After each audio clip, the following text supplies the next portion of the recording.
You're listening to the Teaching Toolbox with Brittany and Ellie. Join them as they talk all things middle school.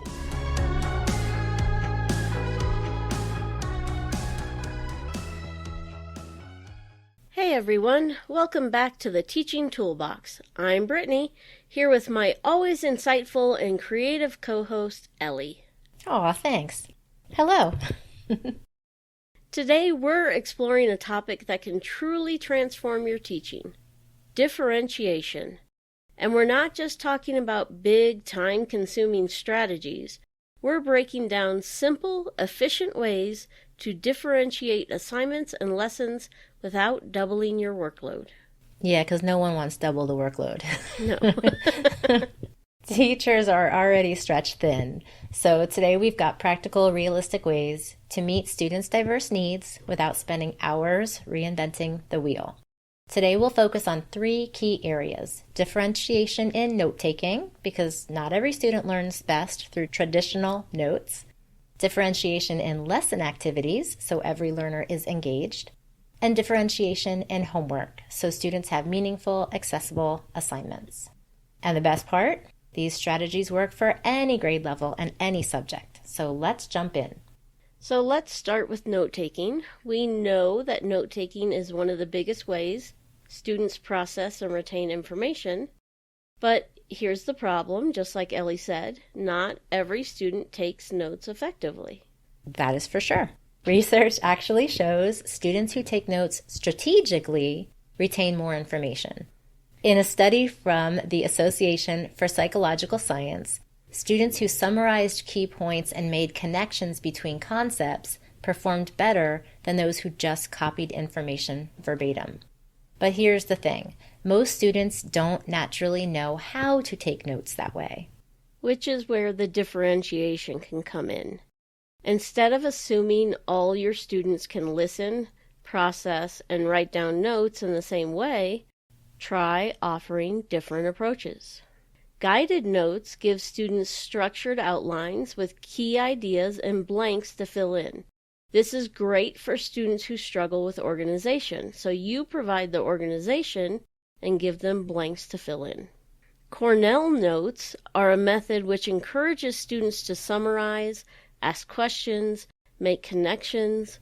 Studies show Cornell notes improve long-term retention, but these would be your kids who are definitely more organized and structured themselves, who can handle pulling out the big information and the little information themselves. Mm-hmm.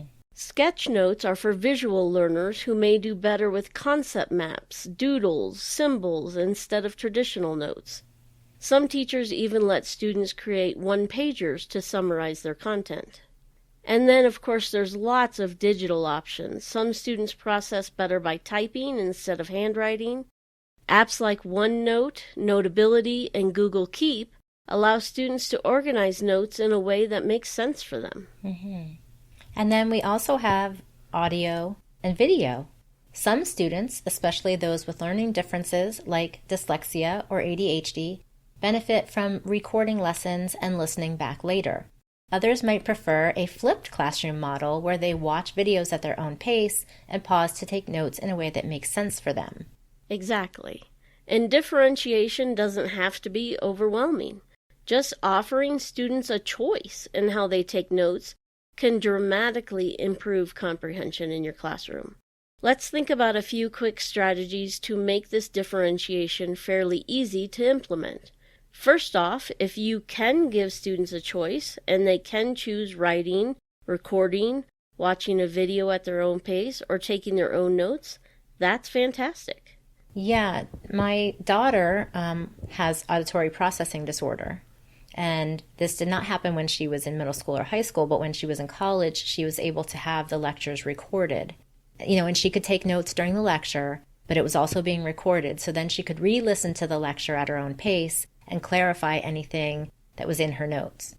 However, if audio or video are not possible in your classroom, how else can you differentiate the written notes fairly easily? When we think about guided notes, you could add some sentence starters or key terms to students' notes pages. Some students struggle with where to begin, so providing some sentence starters or a list of key terms can help them focus on the essential ideas and not feel overwhelmed. So again, it gives them a little bit of an outline. And even if you aren't using sketch notes or doodle notes or math wheels, you can help students implement color coding and highlighting. Students can use the different colors for main ideas, supporting details, and examples. Or anything related to a specific key term can be the same color. And this kind of color cue helps them categorize and retain information more effectively. And since students all think a little bit differently, the things they highlight or color code will be a little bit different from their peers. With any of the written notes, you could allow some peer note sharing time or collaborative notes. Some students benefit from comparing notes with a partner, or working on a shared digital document where everyone contributes key ideas. This helps to make sure they don't miss critical information. My daughter actually she's in a very difficult class this semester, herpetology, and the professor gave out the study guide for the final on the first day of class. And it's basically just a series of questions that you have to know. And so my daughter took that document and made it digital. Okay. And put it in Google and made everyone in the class an editor. Oh. And so everybody can contribute ideas to it. Mm-hmm. And they can all tackle the notes together. Oh, wow. And so they can all help each other pass the test. Oh, that's fantastic. Yeah. So, and although harder to implement for hands-on learners, you can use foldables, flaps, interactive elements to make note-taking more engaging. But these physical tools, although they help reinforce concepts and make reviewing notes more interactive, they do take a while to cut out and set up and get going in those students' notebooks. And I'm just kind of having a thought as we're talking about taking notes in different ways. I could hear someone saying, but I want my kids to all have exactly the same information. Like if this one does audio and this one does video and this one does this, how are they all going to have the same information? And that's a valid thought. Mm-hmm. So I'm thinking, if you do decide that you need to have students have all of the same written information, then maybe some of their homework could be to take the time to color code, to take the time to put it into a different format. Like I'm going to take my notes and I'm going to make an audio recording of what was in the notes so that I'm reinforcing and understanding it in a different way. Or like writing down those connections or things like that maybe they didn't get to do in class. That could be part of their homework assignment, to transfer it into some different ways to learn, put it into the digital document, that kind of thing. Yeah, that's a great idea. Or that peer sharing time. Mm-hmm, mm-hmm. You group a kid who took the visual notes, the sketch notes, with a kid who took the Cornell notes, and you have them exchange. And yeah. And then one last idea for something teachers can do as we present information is to chunk the information and allow some time for pause and process. So if you've got that time during class, instead of having students take notes continuously, you could build in some short pauses to allow them to summarize what they've just learned, kind of like a think, pair, share type of thing. And that helps students digest information in manageable sections, and it can give them a little time to just go back and look at what they wrote and be sure they actually understand what they wrote. Okay, moving on to some lesson activities. This is where differentiation can make learning way more engaging. Absolutely. Traditional lectures, whole class discussions work for some students, but if that's the only way we deliver content, we're losing a big chunk of our learners. Absolutely. Studies show that students remember only 10% of what they hear, 20% of what they read, but 75% of what they actively do. And that comes from the National Training Laboratories. I'm sure that most of us have heard something along those lines before. So instead of one-size-fits-all lesson, you can differentiate by offering some small group work. You can give students different tasks based on their skill level. Struggling students might work on foundational skills while advanced students tackle deeper analysis. You could use choice boards. These allow students to pick how they engage with a topic, such as creating a podcast, a storyboard, or a short essay, so they're self-differentiating in that case. You can try some hands-on activities. Kinesthetic learners thrive with movement, so role-playing, not my favorite personally. Experiments and simulations can make abstract concepts click. You could bring in some real-world connections like guest speakers. You can try virtual field trips or project-based learning to show students why the content matters. And then tiered assignments. Instead of giving every student the same worksheet or task, you can create different versions based on complexity. All students work toward the same learning goal, but some may have more scaffolding while others go deeper with critical thinking. Just as a side note, I gave my kids tic-tac-toe chores this week. Nice. It was a choice board, but they had to make tic-tac-toe by choosing the chores. I like that. One easy way to save time when creating tiered assignments is to put all of your questions on one page, then allow students to choose the ones they'll answer. So you could have basic level questions, on-level questions, and advanced level questions all in the same assignment, maybe 3 or 4 of each question type, and then have students choose 3 to 5 questions to answer. And that way they would self-differentiate, and you would only be creating one assignment. You could also use AI to generate 2 or 3 different versions of an assignment. Or you could even take that same worksheet and say, you guys are going to do these questions. You could specifically assign the questions to students if you didn't want them to self-differentiate. So a couple options there. You can use learning stations or centers. They're another great way to differentiate lessons if you set up different stations around the classroom with varied activities. For example, one station could focus on problem solving, another one on technology-based learning, another one on hands-on activities. Students can rotate and engage with content in different ways. And not every student has to do every rotation. So it's not like they all have to do all of them. In my math classes, we did centers for almost every unit. And we had a mix of question types, problem solving, review, lots of different types of activities. Once you have a variety of resources on hand, then it's very easy to differentiate in centers. Yeah.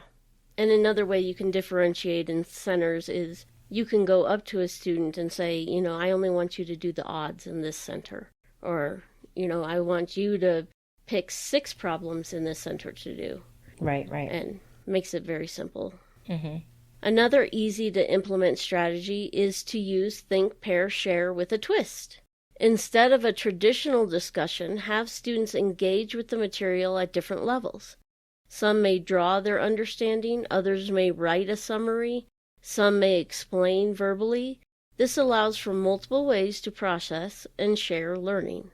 We've already talked a little bit about notes and such, but we can touch again on scaffolded graphic organizers. Providing different types of organizers depending on the student's needs. Some might need a simple main idea detail format. Others could use a cause and effect or compare and contrast layout. And again, this can be applied in notes or in assignments, in lesson activities, and any place you might use a graphic organizer. We talked all about scaffolding way back in episode 2 with our good friend Leah. So if you want more scaffolding tips, give that episode a listen. And you can use game-based learning with interactive reviews. You can use platforms like Gimkit, Kahoot, or Quizzes. I've never heard it pronounced. It's just verbally. You look at the word and you're like, how do you say that? To reinforce concepts in a fun way. You can also turn review activities into escape rooms or scavenger hunts to get students more engaged. And don't forget about other ways to use tech. Tools like Nearpod, Pear Deck, Flipgrid allow students to interact with lessons in different ways. Whether through polls, videos, collaborative discussions, there's lots of ways to integrate tech into your lessons. Great points.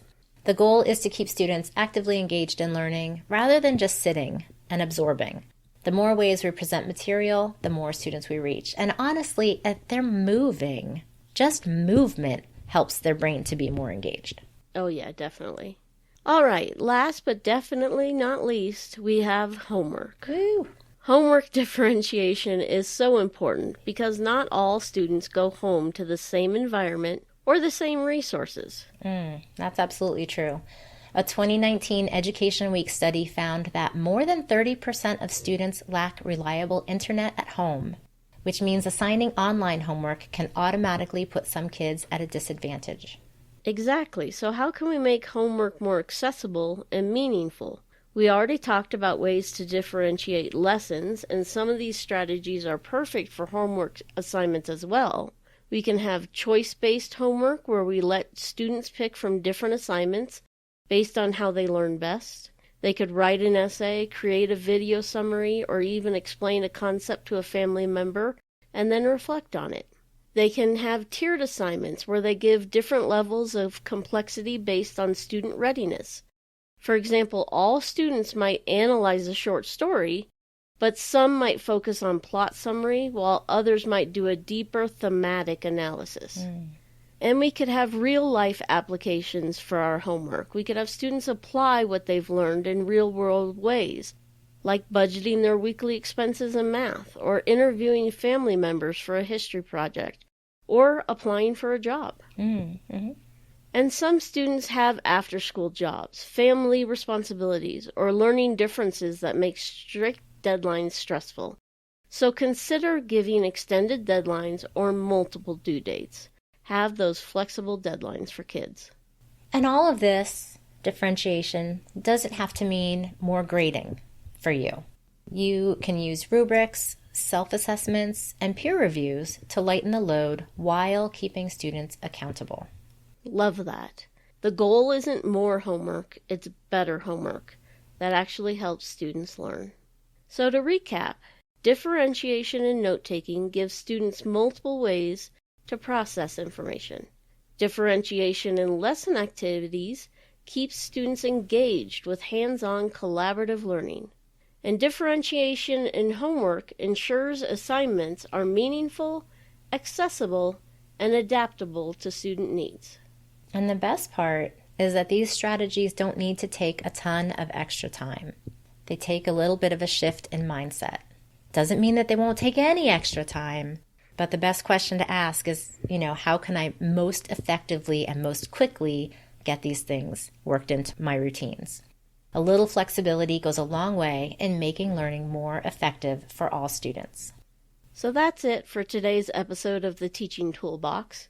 If you found this helpful, be sure to subscribe, share with a fellow teacher, and let us know. What are your favorite differentiation strategies? Until next time, keep teaching smarter, not harder. Bye. You just listened to the Teaching Toolbox. Follow them on your favorite platform for more episodes and share it with a friend.